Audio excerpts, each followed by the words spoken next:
My heart is very very রাস্তা is good দুর্নীতিস।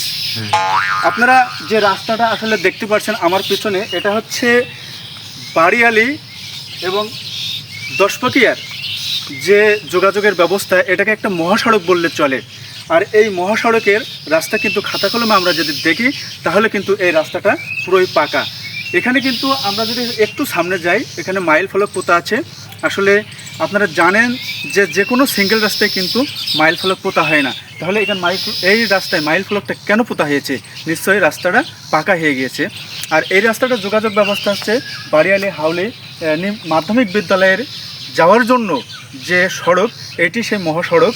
এই সড়কটা এত পরিমাণের দুর্নীতি হয়েছে, আপনাদেরকে যদি বলি তাহলে আপনারা বুঝতে পারবেন।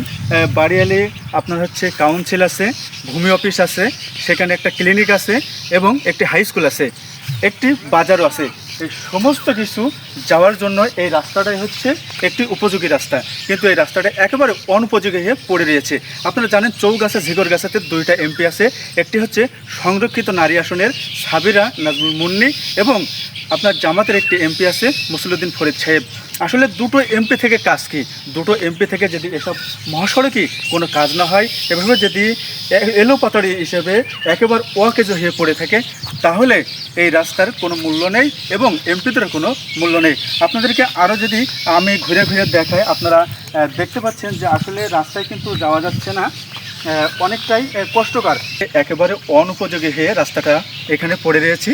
আসলে এখানে যে যোগাযোগের ব্যবস্থা, এখানে হাই স্কুলের যে ছাত্রছাত্রী আছে তারা কিন্তু এই রাস্তা ব্যবহার করতে পারে না, এই রাস্তাতে তারা যেতে পারে না, তারা আগান বাগান দিয়ে তারা স্কুলে যেতে হয়। আসলে আমরা দুই এমপি আছে, তাদেরকে অনুরোধ করব তারা যেন এই রাস্তার দিকে একটু খেয়াল রাখেন।